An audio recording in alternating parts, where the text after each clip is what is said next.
All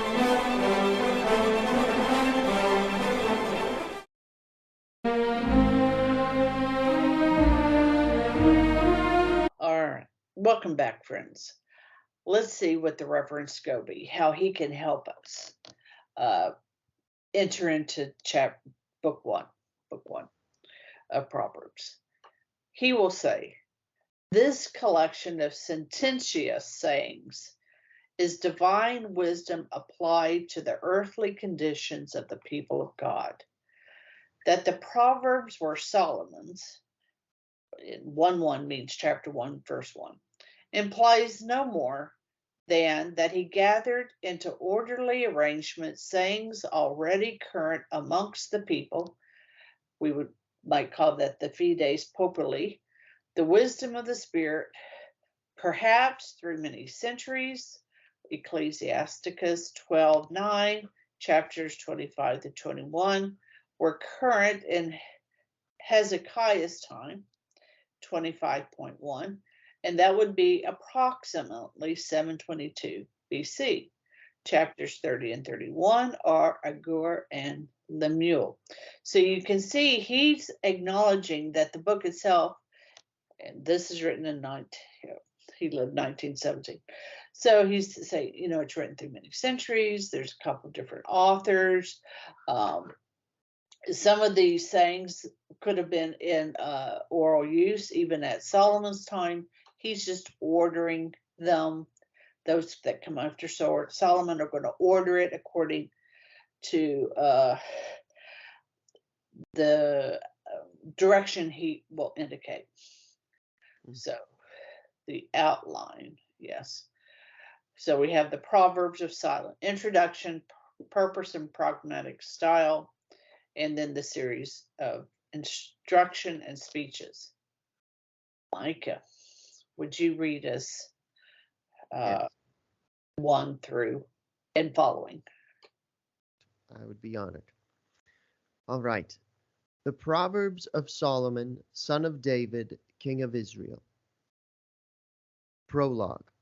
That men may know wisdom and instruction, understand words of insight, receive instruction in wise dealing, righteousness, justice, and equity, that prudence may be given to the simple, knowledge and discretion to the youth.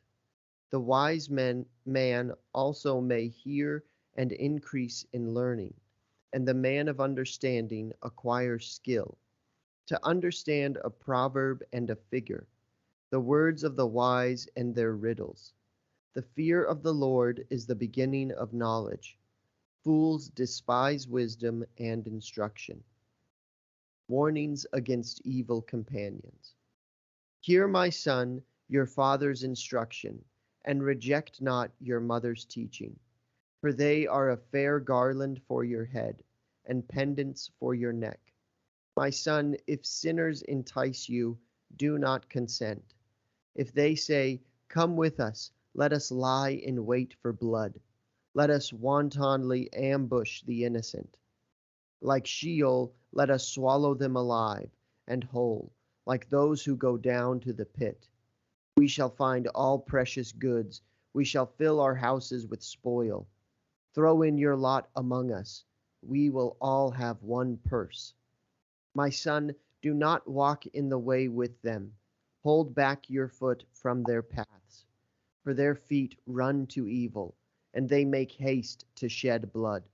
For in vain is a net spread in the sight of any bird. But these men lie in wait for their own blood. They set an ambush for their own lives.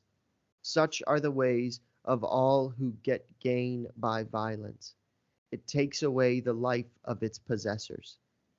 The call of wisdom. Wisdom cries aloud in the street. In the markets she raises her voice. On the top of the walls she cries out. At the entrance of the city gates she speaks. How long, O simple ones, will you love being simple? How long will scoffers delight in their scoffing, and fools hate knowledge? Give heed to my reproof. Behold, I will pour out my thoughts to you. I will make my words known to you. Because I have called and you refused to listen, have stretched out my hand and no one has heeded. And you have ignored all my counsel and would have none of my reproof. I also will laugh at your calamity. I will mock when panic strikes you. When panic strikes you like a storm, and your calamity comes like a whirlwind, when distress and anguish come upon you, then they will call upon me, but I will not answer. They will seek me diligently, but will not find me, because they hated knowledge and did not choose the fear of the Lord, would have none of my counsel, and despised all my reproof. Therefore they shall eat the fruit of their way and be sated with their own devices. For the simple are killed by their turning away, and the complacence of fools destroys them. But he who listens to me will dwell secure, and will be at ease, without dread of evil. Thank you. Thank you. Thank you. Thank you. Mm. And so, right, first impressions, and that's why what Micah said a few episodes ago, that you can't exhaust wisdom, because you know even what I heard when I first was writing this up, and I'm hearing him read it out loud together after these different thoughts coming to me. Yeah, But there are very right the variety there's a variety of modes of expression. We see that proverbs, figures, wise words, riddles. So we have to read the text in that manner, and it can't you have to approach the text on its own terms, and not try and fit it to be something else, right? I mean, I, all right, here's a common one. So Jesus is using the parable, this figure, and he'll say that the smallest of seeds is the mustard seed, and some go on a little fit, saying, well, that's not, this other seed's a smaller seed, and this thing and that thing, and we're totally missing the point. missing the point here. This isn't a bio. Yeah, but there's no error in scripture. Well, there isn't. If you look at it from, he's talking about a shrub in the Middle East with the people knew, and he's contrasting how a small thing grows into this big thing that actually can house other animals and provide shelter for their young. And that's a point of parable. Okay. So that's just the first thing that came. But this is true here when we encounter Proverbs. Um, head. So in verse 9, we see the word head, for example. For they are a fair garland for your head and pendants for your neck. So the head, grace, pendants, that's talking about gold and material prosperity. And so I know some people get kind of queasy. They all want they're much more comfortable we stand in figures and spiritual expression, except that's not what the text is doing. He's really meeting us there because he knows that his people, right? The Lord knows that you need all these things: clothing and housing, the Right. lilies of Solomon and the birds of the air, and you're worth more than two sparrows. So the Lord knows that. He wants us to have it all: sustenance with dignity and relationship with Him.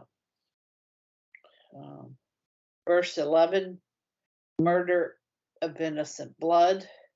Yes, let us lie in wait. Let us wantonly ambush the innocent. Right. Um, killing of the innocent. There will be, what is that reaping? So you sow, if you kill the innocent blood, you will reap your own blood being shed. Yeah. That's the crop there.